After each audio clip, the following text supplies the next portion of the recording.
नमस्कार दोस्तों, सबसे पहले हम आपको कांग्रेचुलेट करना चाहेंगे कि आप संस्कृत सीखने के लिए इंटरेस्टेड हैं। दोस्तों, आज के इस वीडियो में हम उकारांत पुल्लिंग शब्द साधु शब्द रूप को काफी विस्तार से समझेंगे। इसके एक एक मीनिंग को भी जानेंगे कि इन सभी शब्दों का क्या क्या अर्थ होता है, कौन से शब्दों का प्रयोग हम कहाँ कहाँ करते हैं। साथ ही यदि आपको ये साधु शब्द रूप याद नहीं हो रहा है तो आज के इस वीडियो में हम आपको साथ के साथ याद भी करवाने वाले हैं, इसलिए आप बने रहें हमारे वीडियो के लास्ट तक। और चलिए करते हैं वीडियो को स्टार्ट।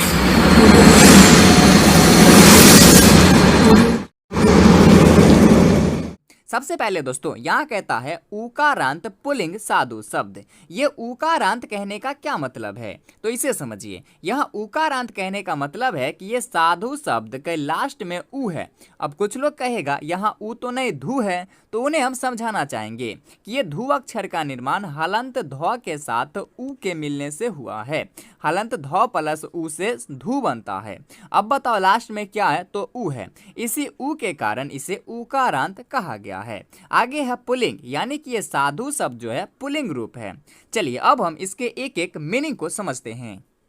दोस्तों, आपको कारक चिन्ह तो पता ही होगा कि प्रथमा होता है कर्ता ने, कर्ता का ने चिन्ह होता है। द्वितीया होता है कर्म को। तृतीया होता है करण से या फिर द्वारा, से या फिर द्वारा। चतुर्थी होता है संप्रदान को या फिर के लिए, को या फिर के लिए। पंचमी होता है अपादान से, लेकिन ये से अलगाव की स्थिति में होता है, अलगाव की स्थिति में। षष्ठी होता है संबंध काके की अथवा रारेरी। फिर सप्तमी होता है अधिकरण में या फिर पर, इसका कारक चिन्ह होता है में या फिर पर। फिर संबोधन में होता है हे अरे अहो, हे अरे अहो अजी। चलिए अब हम इन्हीं कारक चिन्ह के मदद से इन सभी शब्दों के अर्थ को समझते हैं, यानी कि संस्कृत है इसका हिंदी मीनिंग हम समझते हैं। दोस्तों, आप ये एक वचन, द्विवचन तथा बहुवचन इसे तो समझते ही होंगे कि जिससे एक का बोध हो उसे एक वचन कहेंगे, जिससे दो का बोध हो उसे द्विवचन कहेंगे, और जिससे दो से अधिक का बोध हो उसे हम बहुवचन कहेंगे। चलिए अब इसके अर्थ को समझते हैं। प्रथमा, इसका कारक चिन्ह क्या होता है ने। तो साधु एक वचन में साधु, यानी कि एक साधु के साथ हम ने कारक चिन्ह जोड़ेंगे तो क्या हो जाएगा साधु ने। फिर प्रथमा का द्विवचन में भी है साधु, यहाँ दो साधु के लिए प्रयोग करेंगे तो क्या हो जाएगा दो साधु ने। फिर यहाँ बहुवचन में साधवः, यानी कि साधुओं ने, बहुवचन में बहुत सारे साधुओं ने, तो हम बोलेंगे साधुओं ने। यहाँ क्या अर्थ हो जाएगा साधु ने, दो साधु ने, साधुओं ने। फिर द्वितीया है, इसका कारक चिन्ह क्या होता है को। फिर है साधुम, यानी कि साधु को। फिर द्विवचन में साधु, यानी कि दो साधु को, द्विवचन में तो दो साधु, यहाँ को कारक चिन्ह लेंगे दो साधु को। फिर बहुवचन में साधुन, यानी कि साधुओं को, बहुवचन में साधुओं को। फिर तृतीया का कारक चिन्ह होता है से या फिर द्वारा, जैसे साधुना, यानी कि साधु से या फिर साधु के द्वारा। फिर है साधुभ्याम, द्विवचन में है इसलिए दो साधु से या फिर दो साधु के द्वारा।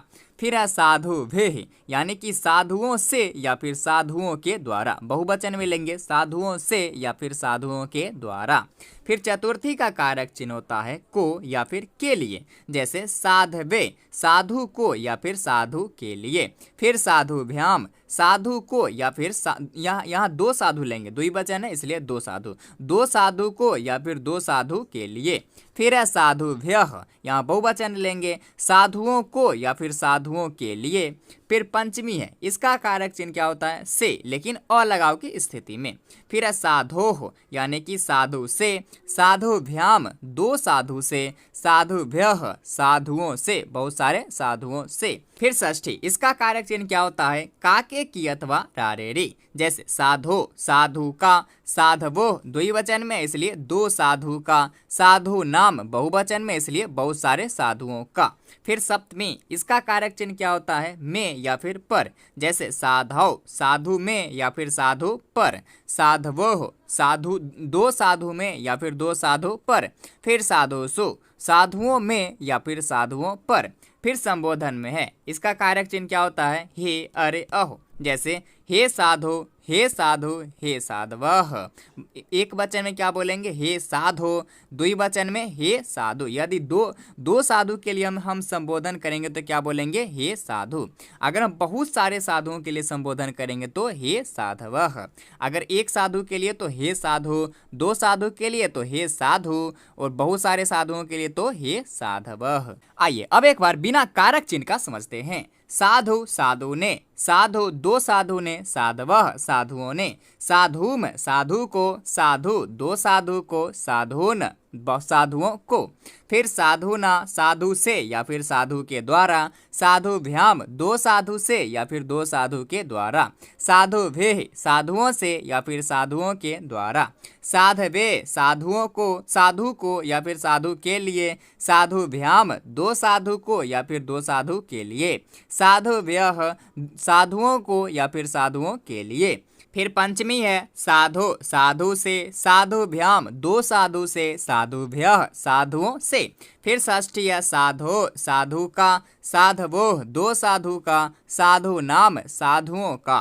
फिर सप्तमी है में या फिर पर, साधौ साधु में या फिर साधु पर, साधवो दो साधु में या दो साधु पर, साधु सुह साधुओं में या साधुओं पर। फिर संबोधन में एक साधु के लिए तो क्या बोलेंगे, हे साधो।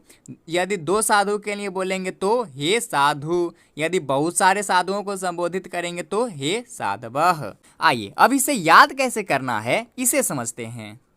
दोस्तों ये याद आपको रट कर ही करना है, लेकिन रटने का सही तरीका पता होना चाहिए। आप लोग ऐसे पढ़ते हो साधु साधु साधवः, ऐसे नहीं पढ़ना है। तीनों शब्द को एक साथ पढ़ना है। ये ऊपर का एक वचन, द्विवचन तथा बहुवचन और इधर विभक्ति, इन सब को छोड़ देना है। ये सब बाद में ऑटोमेटिक ही सेट हो जाएगा। आपको बस ये 3 लाइन को पढ़ना है। कैसे पढ़ना है ये समझिए। इन तीनों शब्दों को एक साथ बोलना है। कैसे, साधु साधु साधवः, साधुम साधु साधून, साधुना साधुभ्याम साधुभ्ये, साधवे साधुभ्याम साधुभ्यः, साधो साधुभ्याम साधुभ्यः, साधो साधवो साधूनां, साधौ साधवो साधुषु, हे साधु हे साधु हे साधवः।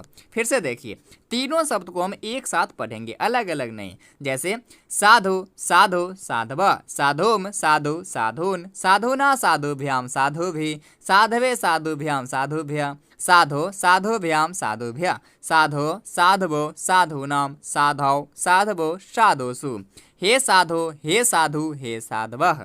फिर से देखिए, साधु साधु साधवः, साधुम साधु साधून, साधुना साधुभ्याम साधुभि, साधवे साधुभ्याम साधुभ्यः, साधो साधुभ्याम साधुभ्यः, साधो साधवो साधूनां, साधौ साधवो साधुषु, हे साधो हे साधु हे साधवः। इस तरह से आप आराम आराम से पढ़ेंगे। फिर आपकी स्पीड ऑटोमेटिक बढ़ता चला जाएगा। फिर आप ऐसे पढ़ना शुरू कर दोगे, साधु साधु साधवा, साधुम साधु साधून, साधुना साधुभ्याम साधुभि, साधवे साधुभ्याम साधुभ्यः, साधो साधुभ्याम साधुभ्यः, साधो साधवो साधूनां, साधौ साधवो साधुषु, हे साधो हे साधु हे साधवः। इससे भी आप स्पीड पढ़ना स्टार्ट कर दोगे। जैसे साधु साधु साधवा, साधुम साधु साधून, साधुना साधुभ्याम साधुभि, साधवे साधुभ्याम साधुभ्यः, साधो साधुभ्याम साधुभ्यः, साधो साधवो साधूनां, साधौ साधवो साधुषु, हे साधो हे साधु हे साधवः। इस तरह से आप पढ़ना स्टार्ट कर दोगे। जब आपका स्पीड यहाँ तक पहुँच जाए तो समझ जाओ कि याद हो गया है।